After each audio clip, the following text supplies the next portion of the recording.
Hello students, myself Vivek Pandey, I am a physics faculty at neetprep.com। तो ये हमारी एक नई सीरीज़ स्टार्ट होने जा रही है जिसमें हम लोग फिजिक्स के अंदर जितने भी चैप्टर्स हैं उनका एक रफली एक मोटा एक माइंड मैप बनाएंगे, जिसके अंदर हम उस चैप्टर के बेसिक थॉट प्रोसेसेस को, उस चैप्टर की बेसिक सोल को, बेसिक कोर को देखने की कोशिश करेंगे कि एग्जैक्टली आखिर उस चैप्टर के अंदर हो क्या रहा है भाई, आखिर वो क्या बताना चाह रहे हैं, हम किस चीज़ पे काम कर रहे हैं। क्योंकि अभी तक आपने इतने सारे चैप्टर पढ़े फिजिक्स के, खासकर उन बच्चों के लिए जो अभी इसी साल नीट देने वाले हैं। ऑल्दो कोरोना के कारण नीट का अभी कोई पता नहीं है कि कितने दिनों बाद होगा, लेकिन होगा तो ज़रूर भाई, खाली सीट तो जाने नहीं देंगे हम कॉलेज की। और ये जो प्रॉब्लम आई है हमारे देश में, ये ठीक हो जाएगी विद द टाइम। ह्यूमैनिटी ने इससे बड़े बड़े एपिडेमिक और इससे बड़ी बड़ी विपदाएँ झेली हैं एंड हमारे कम्युलेटिव एफर्ट से हमने हमेशा ही इन चीज़ों के ऊपर फाइनली पूरा का पूरा कंट्रोल पाया है। और वो भी बस बात इस बात की है कि कितनी जल्दी हम लोग इस चीज़ से उबर पाते हैं। सो इन द मीन टाइम आपको जो आपकी प्रिपरेशन चल रही है आप उसको कंटिन्यू रखेंगे, और उसी के हेल्प के लिए कि बार बार, क्योंकि अब डायरेक्टली इंटरेक्शन हो नहीं पाता है बच्चों का जनरली अपने अपने टीचर्स से, तो हम लोगों ने ऑनलाइन एक नई सीरीज़, एक नया कॉन्सेप्ट डालने की कोशिश की है कि आपने अभी तक जितना भी पढ़ लिया है उसको एक बार अपने दिमाग में फिर से रिवाइज कर लो यूजिंग अ सिंपल डायग्राम। क्योंकि फिजिक्स के अंदर बच्चों को बहुत दिक्कत आती है कि सर इसमें कितने सारे फॉर्मूले, कहाँ से क्या आता है। पूरा सिलेबस पढ़ने के बाद जब कोई क्वेश्चन आता है तो आप रिलेट नहीं कर पाते हो कि ये क्वेश्चन किस पार्ट से पूछा गया और उसका क्या लिंकेज है दूसरे पार्ट से। तो इसीलिए हम लोग इस फिजिक्स को एक नए तरीके से, एक यूनिक मेथड से, जो कि प्रूवन और टेस्टेड है, जिसको माइंड मैपिंग कहते हैं, जो कि माइंड के अंदर जैसे इन्फॉर्मेशन स्टोर होती है उस साइंस के ऊपर बेस्ड है। इस चीज़ के ऊपर हम लोग माइंड मैप बनाने की कोशिश करेंगे। तो माइंड मैप क्या होता है? माइंड के अंदर, हमारे अंदर न्यूरॉन्स होते हैं और न्यूरॉन्स के अंदर ट्री टाइप का शेप बन के हम लोग इन्फॉर्मेशन स्टोर करते हैं, और हर एक इन्फॉर्मेशन दूसरी इन्फॉर्मेशन से समहाउ रिलेट करती है। तो जब भी अपने को कोई नई चीज़ दिमाग में डालनी होती है तो वो अपने को डिफ़िकल्टी अपने को महसूस होती है उसे याद रखने में, क्योंकि उसका कोई लिंक कहीं से कहीं तक नहीं होता है। बट फिर भी अगर हम उस चीज़ को समहाउ किसी अब हमारे प्रीवियस मेमोरी के पार्ट से या किसी प्रीवियस नॉलेज से अगर लिंक कर लें तो वो चीज़ उसके साथ लिंक होके ईजिली याद हो जाती है। तो यही यहाँ पे करना है। जो पहला चैप्टर है, अगर मैं क्लास 12 से स्टार्ट करूँ तो क्लास 12 का पहला chapter electric charges and fields. तो इसके अंदर आखिर हो क्या रहा है? इसके अंदर आप देखेंगे तो गॉस थ्योरम है, इलेक्ट्रिक फील्ड्स है, इतने सारे कूलम्स लॉ है, फिर आपने उसके बाद इलेक्ट्रोस्टैटिक प्रेशर है, डायपोल्स हैं, there are so many things. If you, अगर कोई बच्चा एकदम से किताब खोल के देखता है तो उसको बड़ा ही रैंडम सा दिखता है कि आखिर ये हो क्या रहा है यहाँ पे। और पूरा चैप्टर ख़त्म होने के बाद और जनरली बच्चों को इसमें डर लगने लगता है कि अरे कैसी भी प्रॉब्लम आ सकती है, पता नहीं क्या पूछ लेंगे। लेकिन अगर आप इसके बेसिक स्ट्रक्चर को ध्यान से देखोगे तो बच्चों बहुत ही सिंपल चीज़ कर रहे हैं इस चैप्टर में। इस चैप्टर में हम लोग सिर्फ एक नए टाइप का फोर्स पढ़ रहे हैं जिसको हम लोग इलेक्ट्रोस्टैटिक फोर्स बोलते हैं। तो हमारी जो सेंट्रल पॉइंट होगा, जो सेंट्रल थीम होगी इस चैप्टर की, वो हुई फोर्स, एक नया फोर्स जिसको हम बोलते हैं इलेक्ट्रोस्टैटिक फोर्सेस। उसको मैं बीच में लिखूंगा, उसको मैं धीरे धीरे उससे ब्रांचेस बनाऊंगा और सारी चीज़ों को रिलेट करूंगा, देखते जाइए। उससे पहले मैं एक और चीज़ बता दूं इंपॉर्टेंट वाइज, अगर मैं इस चैप्टर की बात करूं तो 2 क्वेश्चन आप देखेंगे 2017 में भी 2 क्वेश्चन आए, 2018 में भी 2 क्वेश्चन आए, 2019 में भी 2 क्वेश्चन आए। तो पिछले 3-4 साल से कंटिन्यूसली 2 क्वेश्चन इस चैप्टर से उठ के आ रहे हैं। तो इस चैप्टर में है क्या? जैसा मैंने कहा कि सबसे सेंट्रल थीम है इलेक्ट्रोस्टैटिक फोर्स, इलेक्ट्रोस्टैटिक फोर्स। तो आपने एक नया फोर्स पढ़ना, जैसे आपने ग्रेविटेशनल फोर्स पढ़ा था याद है ग्रेविटी में, जैसे आपने नॉर्मल रिएक्शन पढ़ा था, जैसे आपने फ्रिक्शन फोर्स पढ़ा था, टेंशन फोर्स पढ़ा था, स्प्रिंग फोर्स पढ़ा था। लेकिन वो सब मैकेनिकल फोर्सेस थे, वो सब फंडामेंटल फोर्सेस नहीं थे। अभी हम लोग एक नया फंडामेंटल फोर्सेस पढ़ते हैं इस चैप्टर में, जिसको हम इलेक्ट्रोस्टैटिक फोर्स बोलते हैं। तो this is the central theme of this chapter, we study force. अब सबसे पहले ये देखना चाहिए इसमें कि फोर्स स्टडी करने के लिए क्या क्या चीजें इंपॉर्टेंट है, ये कौन क्रिएट कर रहा है फोर्सेस, कॉजेस क्या है इस फोर्स के। तो इस फोर्स के कॉजेस क्या हैं? चार्जेस। तो बेसिकली इस फोर्स को पढ़ने के लिए अपने को चार्ज पढ़ना पड़ेगा और चार्जेस की प्रॉपर्टीज पढ़नी पड़ेंगी। जो कि आप जानते हैं, टाइप्स पढ़ने पड़ेंगे जो कि हम पढ़ते ही हैं इसमें पहले। तो सबसे पहले हम चार्जेस के बारे में बताते हैं, फिर उसके बाद चार्जेस कैसे क्रिएट किया जाता है, चार्जेस को, किसी बॉडी को चार्ज करने के क्या क्या तरीके हैं, तो ये मेथड्स ऑफ चार्जिंग हो जाता है।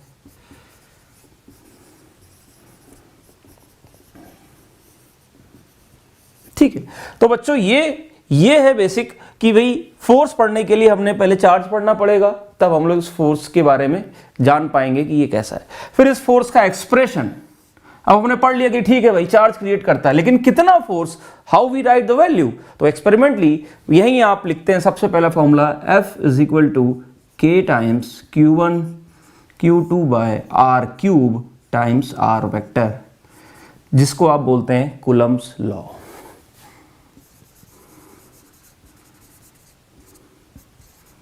तो भाई एक तो लॉ चाहिए ना जिसकी मदद से हम फोर्स का एक्सप्रेशन लिखेंगे, और ये अब हमें पता चल गया कि भाई ये फोर्स है जो चार्जेस ने क्रिएट किया था, और इस फोर्स को कूलम्ब्स लॉ से हम डिराइव करते हैं। कूलम्ब्स लॉ का ये एक्सप्रेशन है।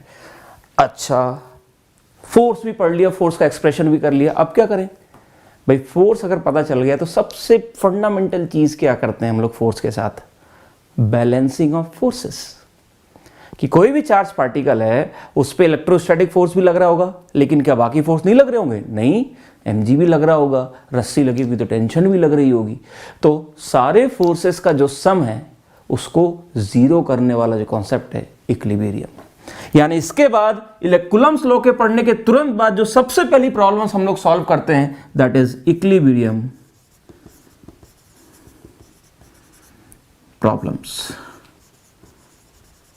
और आप देखेंगे प्रीवियस ईयर में न जाने कितने क्वेश्चंस इसी कॉन्सेप्ट से उठ के आए, इक्विलिब्रियम प्रॉब्लम्स। फॉर एग्जांपल अगर आपको याद आ रहा हो कि अगर हम दो बॉल्स को चार्ज दे दें, ये प्लस और प्लस, तो ये दोनों की दोनों बॉल्स अपने रिपल्शन के कारण दूर चली जाती हैं और अपने वेट के कारण 90 डिग्री पे नहीं जा पाती। तो अपने को बताना है कि भाई बताओ ये कितने एंगल से डिफ्लेक्ट हो जाएंगी। ये क्वेश्चन आपके प्रीवियस ईयर में 2 बार आ चुका है।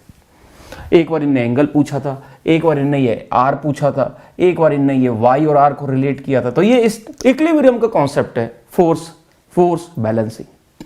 ऐसे ही आप इस चीज को पढ़ने के तुरंत बाद ये क्वेश्चन सॉल्व करते हैं जिसमें एक चार्ज Q है, एक चार्ज 4Q है। बताओ मैं किधर रखूं एक तीसरा चार्ज, कितने डिस्टेंस पे रखूं कि ये इस पे नेट फोर्स 0 हो जाए। ये कॉन्सेप्ट भी आप करते हैं। ये क्या है, ये क्या कर रहे हो आप, इक्विलिब्रियम, फोर्सेस को ऐड करके 0 कर रहे हो। उसमें वो फोर्सेस सारे इलेक्ट्रोस्टैटिक भी हो सकते हैं, या अगर रस्सी वस्सी लगी है और वो हवा में लटका हुआ है तो उसमें ग्रेविटी और टेंशन का एक्सप्रेशन भी आ सकता है। फंडामेंटली कूलम्ब्स लॉ, एक नया फोर्स मिला, उस फोर्स के साथ हम बाकी फोर्सेस को मिला के इक्विलिब्रियम की प्रॉब्लम्स को स्टडी करते हैं। इक्विलिब्रियम मतलब बैलेंसिंग ऑफ फोर्स की, जिनके ये मैंने आपको एग्जांपल दिए। सिंपल। अब इक्विलिब्रियम अगर पढ़ लिया, फोर्स था, फोर्स का इक्विलिब्रियम पढ़ लिया। अब इक्विलिब्रियम पढ़ने के बाद क्या होता है, अगर इक्विलिब्रियम नहीं हुआ तो भाई, अगर फोर्सेस 0 नहीं हुए तो according to Newton second law F = ma, particle will start accelerating, और अगर वो एक्सेलरेट करेगा तो हम उसके मोशन को स्टडी कर सकते हैं। तो वही सेकंड चीज ही यही है कि अब अगली बार हम लोग क्या करते हैं कि भैया F = QE, इलेक्ट्रिक फील्ड का कॉन्सेप्ट यहां पे इंट्रोड्यूस होता है। इलेक्ट्रिक फील्ड को मैं अलग से ही बताऊंगा, लेकिन ये non equilibrium problems, non equilibrium, और जैसे ही नॉन इक्विलिब्रियम हो जाएगा ये हो जाएगा motion of charge particles, motion of charge particles in uniform electric field. Why भी से यूनिफॉर्म इलेक्ट्रिक फील्ड, बिकॉज अगर इलेक्ट्रिक फील्ड नॉन यूनिफॉर्म हो गया बच्चों तो फिर वो उसका चार्ज को, मोशन को स्टडी करना मुश्किल हो जाता है। तो इस पे न जाने कितने लास्ट ईयर 2 क्वेश्चन आए बच्चों। लास्ट ईयर सॉरी, 1 क्वेश्चन इस पार्ट से आया है। उससे पहले वाला जो 2018 का जो पेपर है उसमें 2 क्वेश्चन सिर्फ इसी पार्ट से आए, मोशन ऑफ चार्ज पार्टिकल्स। कैसे क्वेश्चन आते हैं अगर मैं आपको बता दूं, ये यूनिफॉर्म इलेक्ट्रिक फील्ड है कहीं पे, और आपने यहाँ पे एक प्रोटॉन को रिलीज किया +Q एंड m मास, तो बताओ ये h हाइट ट्रेवल करने में कितना टाइम लगाएगा, यहाँ आके इसकी स्पीड कितनी होगी, एंड सो ऑन। ऐसे ही आपने क्वेश्चन किया होगा, आपके एनसीईआरटी में क्वेश्चन है कि एक यूनिफॉर्म इलेक्ट्रिक फील्ड नीचे की तरफ, आपने एक चार्ज पार्टिकल को हॉरिजॉन्टली थ्रो किया, तो बताओ इसका डिफ्लेक्शन, कई सारे पार्टिकल है, किसका डिफ्लेक्शन ज़्यादा होगा, किसका डिफ्लेक्शन कम होगा। डिफ्लेक्शन का मतलब ये अपने पाथ से कितना नीचे डेविएट कर जाएगा, तो ये स्ट्रेट लाइन मोशन हो जाएगा। ये प्रोजेक्टाइल मोशन वाला क्वेश्चन था जिसमें आपने दो पार्ट्स में एक्सेलरेशन लिखा, वेलोसिटी लिखी, एक्स कोऑर्डिनेट के लॉन्ग लिखा, वाई कोऑर्डिनेट के लॉन्ग लिखा और सीधे सीधे सॉल्व कर दिया।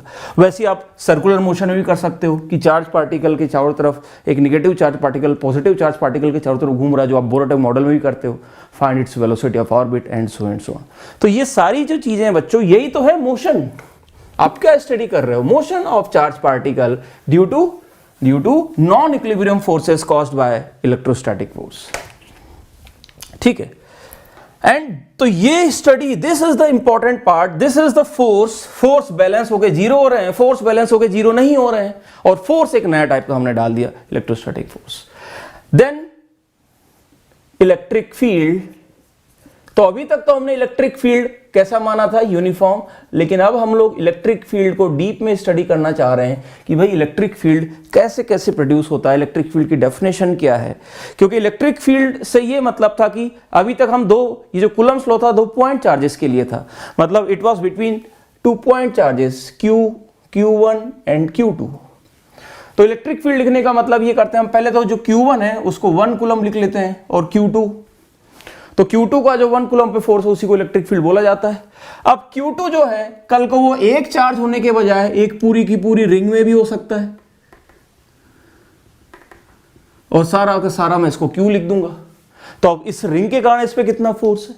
वैसे इस रिंग की जगह कल को अगर ये रिंग नहीं है, ये एक इनफाइनाइट वायर भी हो सकता है। अब मैं इसके कारण इस 1 कूलम्ब पे फोर्स लिखना चाहता हूं, ये वायर के बजाय कल को एक स्फीयर भी हो सकता है, जिसमें चार्ज पूरे के पूरे वॉल्यूम में भी स्प्रेड हो जाओ, तो ये electric field is defined to write the interaction between complex system of charges, जहां पे वो पॉइंट ना हो कि एक बड़ा हो जाए छोटा हो जाए, तो अलग अलग का मैथमेटिकल हम लोग कैलकुलेट करते हैं।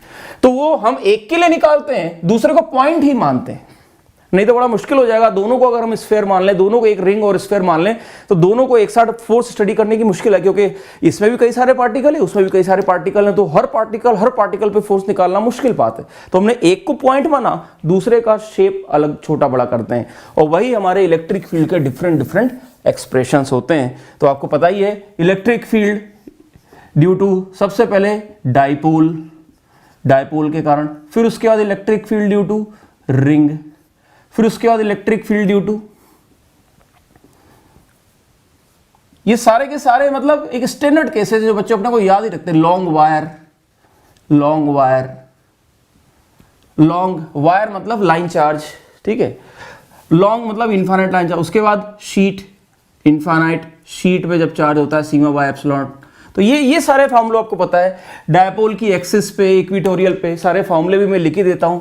ये E एट एक्सिस होता था Kp by 2Kp by r cube, और E एट इक्विटोरियल होता था -Kp by r cube. Ring की एक्सिस पे KQX by r square plus x square की पावर 3/2। लॉन्ग वायर के कारण 2K lambda by d, sheet के कारण सिग्मा बाय 2 एप्सिलॉन नॉट। तो ये सारे फॉर्मूले electric field due to different charges के बारे में स्टडी करते हैं। इसमें सबसे इंपॉर्टेंट तो हमने लिखा ही नहीं, जो काफी एग्जाम में आता है, ड्यू टू स्फीयर। तो स्फीयर के कारण जो इलेक्ट्रिक फील्ड होता है, electric field inside hollow sphere, इसमें होलो का अलग कॉन्सेप्ट है, सॉलिड का अलग कॉन्सेप्ट है, और दोनों के जो आपको फॉर्मूले पता ही है, होलो के अंदर जीरो होता है, बाहर पॉइंट चार्ज की तरह बिहेव करता है। तो ये सारा का सारा इलेक्ट्रिक फील्ड के अंदर आ गया due to different variation of charges, ठीक है। एंड देन तो समझ में आया बच्चों, फोर्स पढ़ा, फोर्स के प्रोड्यूस करने वाले चार्जेस कि इसको ये प्रोड्यूस करते हैं, फिर फोर्स का एक्सप्रेशन पढ़ा, equilibrium problems, non equilibrium problems के अंदर motion of charge particle, and then वो जो इलेक्ट्रिक फील्ड है वो किस तरह के चार्जेस का एक्सप्रेशन क्या होता है, सीधे डायरेक्ट फॉर्मूलाज होते हैं। एंड देन जब हमने ये सब पढ़ लिया, इसके बाद हम एक थोड़ा सा नई चीज करते हैं, थोड़ा विजुअलाइजेशन का यूज करते हैं, सिमेट्री का यूज करते हैं, और हम लोग इलेक्ट्रिक फील्ड लाइट को विजुअलाइज करते हैं ड्यू टू दीज चार्जेस, जिसके कारण हमने इलेक्ट्रिक फील्ड पढ़ा ना, इनको देखना चाहते हैं स्पेस में इलेक्ट्रिक फील्ड किस तरह से डिस्ट्रीब्यूट करता है, तो यही कहलाती है electric lines of forces, electric lines of forces. और हम इसकी प्रॉपर्टीज पढ़ते हैं, और यहां से ही हमें एक नया रास्ता मिलता है, और वो है flux. Electric lines, number of field lines, total number of field lines crossing a given area is called as electric flux. और इलेक्ट्रिक फ्लक्स का फॉर्मूला एक बार आते ही क्लोज सरफेस पे जब हम उसे मैथमेटिक विजुअलाइज करते हैं, वो गॉस थ्योरम बन जाता है, टोटल चार्ज के बराबर। तो इलेक्ट्रिक फील्ड लाइंस की प्रॉपर्टीज से ही हम लोग डिफाइन करते हैं इलेक्ट्रिक फ्लक्स, इलेक्ट्रिक फ्लक्स। और electric flux open surface is just flux is equal to E dot A, लेकिन जब हम क्लोज सरफेस की बात करते हैं, then this flux, the net flux will be equal to integral, यहां पे क्लोज बनाते हैं ई डॉट डी ए, और ये निकल के आ जाता है Q in by epsilon naught, क्योंकि फिर यहीं से ही this is basically Gauss theorem.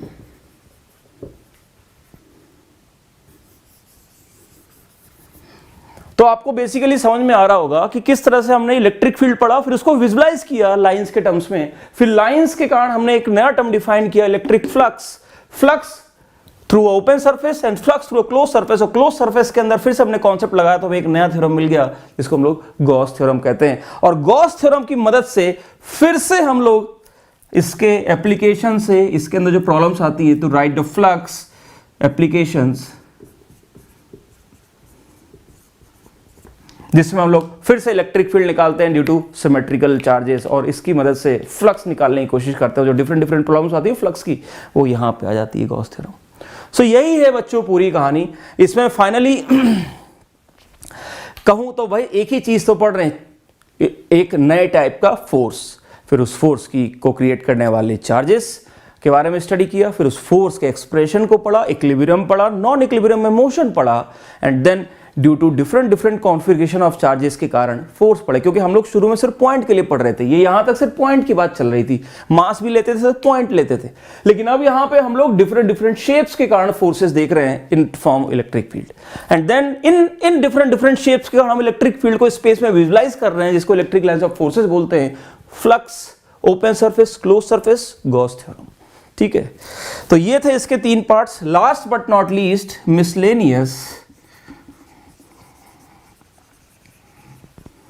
Miscellaneous के अंदर बच्चों में ऐड करना चाहूंगा 3-4 चीजें। जैसे सबसे पहले आप इसके अंदर पढ़ते हैं torque on dipole in uniform electric field. फिर इसके बाद आप इसके अंदर इलेक्ट्रोस्टैटिक प्रेशर,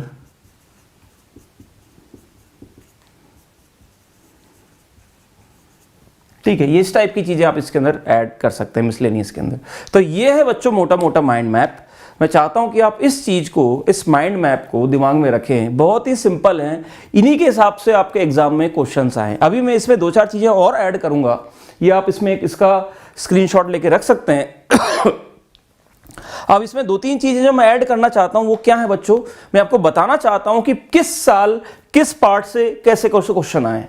जैसे अगर मैं 19 की बात करूं, 2019 के, तो 2019 में बच्चों जो क्वेश्चन आया था वो ये इस कूलम्स लॉ के ऊपर क्वेश्चन आया था, 2019 में आया था कूलम्स लॉ पे, और एक 2019 का क्वेश्चन आया था ये लॉन्ग वायर पे 2019। तो 2 क्वेश्चन जो आए थे 2019 के, आप देख सकते हैं दे केम फ्रॉम दीज 2 पार्ट्स। वैसे अगर मैं 2018 की बात करूं बच्चों, 2018 में दोनों के दोनों ही क्वेश्चन जो आपके आए थे, 2018 के जो दोनों के दोनों क्वेश्चन बच्चों मोशन ऑफ चार्ज पार्टिकल, 2018 के 2 क्वेश्चन दोनों के दोनों इससे आए। ठीक है, वैसे मैं आपके सामने सारे ही ईयर्स के लिख देता हूं ताकि आपको एक हल्का सा आइडिया लगे कि भाई आ क्या रहा है इस चैप्टर से, कहां से क्वेश्चंस आ रहे हैं। तो जैसा कि मैं देख सकता हूं कि 2019 के मैंने लिख दिए, 2018 की लिख दिए, 2016 में भी अगर आप देखोगे बच्चों, 17 में एक भी क्वेश्चन नहीं आया अनफॉर्चुनेटली, 2017 में कोई भी ऐसा इससे डायरेक्टली रिलेटेड क्वेश्चन नहीं आया था। वो एक क्वेश्चन जो आया था वो उसको हम लोग ने बोर एटॉमिक मॉडल में डाल दिया था, उसमें वो थोड़ा डिफरेंट टाइप का क्वेश्चन था। फिलहाल 2016 में चलते हैं। 2016 में जो आपके क्वेश्चन आए थे, एक तो डायपोल से आया था, ये टॉर्क ऑन डायपोल, ये 2016 में इससे आया। और 2016 में एक और जो क्वेश्चन आपका आया था वो आया था नॉन इक्विलिब्रियम में, इसमें 2016।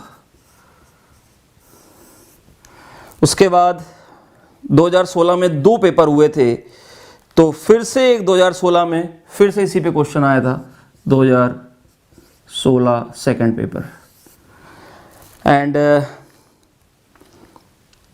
2014 में कोई क्वेश्चन नहीं आया इससे। 2013 में जो क्वेश्चन आया था वो गॉस थ्योरम से आया था, एप्लीकेशन बेस्ड, 2015 की बात कर रहा हूँ, 14 में नहीं आया, 2015 का इससे। और 2013 की अगर मैं बात करूँ तो 13 में फिर से इसी से क्वेश्चन आया, 2013, सॉरी इससे नहीं, इक्विलिब्रियम ऑफ फोर्सेस से आया था ये 2013। एंड 2012 में फ्लक्स से आया था, ये फ्लक्स 2012। सिमिलरली आप देख सकते हैं 2011 की बात करूं तो फिर से गॉसियन सरफेस पे आया था ये 2011। ठीक है, तो ये मैंने मोटे मोटे बना दिए हैं। 2011 में भी एक ही क्वेश्चन आया था, 2012 में भी एक ही क्वेश्चन आया था, 2010 में भी एक ही आया था, नहीं 2010 में 2 क्वेश्चन आए थे, और दोनों के दोनों इससे 2010। और दूसरा जो क्वेश्चन आया था आपका वो आया है इलेक्ट्रिक फ्लक्स 2010। तो आप देख सकते हैं मोटे मोटे लगभग 2 क्वेश्चन आ रहे हैं, पिछले 3 साल से लगातार 2 क्वेश्चन इस चैप्टर से आ रहे हैं। तो ये है बच्चों माइंड मैप। तो आप देख सकते हैं यही है इस चैप्टर की कहानी, बिल्कुल सिंपल। आई होप इस छोटे से लेक्चर से अब आपको ये पूरा चैप्टर एज इट इज याद हो जाएगा।